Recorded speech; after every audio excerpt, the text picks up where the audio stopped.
સમાચારમાં આગળ વધીએ સમાચાર ડાંગમાંથી જિલ્લામાં ધોધમાર વરસાદ બાદ હાલાકી આહવામાં 4.61 ઇંચ વરસાદ પડ્યો જ્યારે સાપુતારામાં 1.5 ઇંચ વરસાદ પડ્યો માછલી ખાતર બાજ આંબાપાડા વિસ્તારોમાં જળબંબાકાર અંબિકા ગીરા પૂર્ણા નદીમાં ઘોડાપૂરની સ્થિતિ દેખાઈ રહી છે નદી કાંઠાના વિસ્તારોમાં આવેલ ઘરોમાં પાણી ફરી વળ્યા છે પિંપરી નજીક હનુમાનજી મંદિર પાસે જમીનનું ધોવાણ થઈ ગયું નવરાત્રિની શરૂઆતમાં જ વરસાદી માહોલથી ખેલૈયાઓની મજા બગડી છે અનેક સ્થળે કોઝવે પર પાણી ફરી વળતા વાહન વ્યવહાર પણ ઠપ થઈ ગયો ગત રાતથી ખાબકી રહેલા વરસાદને પગલે ડાંગમાં અનેક સ્થળોએ જળબંબાકારની સ્થિતિ છે નીચાણવાળા વિસ્તારોમાં પાણી ફરી વળ્યા છે તો કોઝવે પણ પાણીમાં ગરક થયા છે જેને પગલે જિલ્લા વહીવટીતંત્રએ લોકોને નદી નાળા અને કોઝવે પરથી પસાર ન થવા અપીલ કરી છે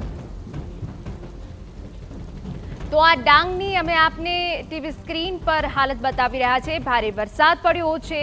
4.5 ઇંચ જેટલો વરસાદ પડવાના કારણે જે સ્થાનિક નદી છે અંબિકા ગીરા પૂર્ણા એ નદીમાં ઘોડાપૂરની સ્થિતિ છે નદી કાંઠાના ઘરોમાં પાણી ફરી વળ્યા છે અનેક એવા ગ્રામ્ય વિસ્તારો છે નીચાણવાળા કે જે જળબંબાકારની સ્થિતિમાં છે માછલી ખાતર બાજ આંબાપાડા વિસ્તારોમાં જળબંબાકાર છે જેના કારણે લોકોનું જનજીવન ઠપ થઈ ગયું છે કોઝવે પાણીમાં ગરકાવ થઈ ગયા છે રોડ રસ્તાને માઠી અસર પહોંચી છે ક્યાંક રોડ તૂટી જવાના કારણે વાહન વ્યવહાર પણ થંભી ગયું છે।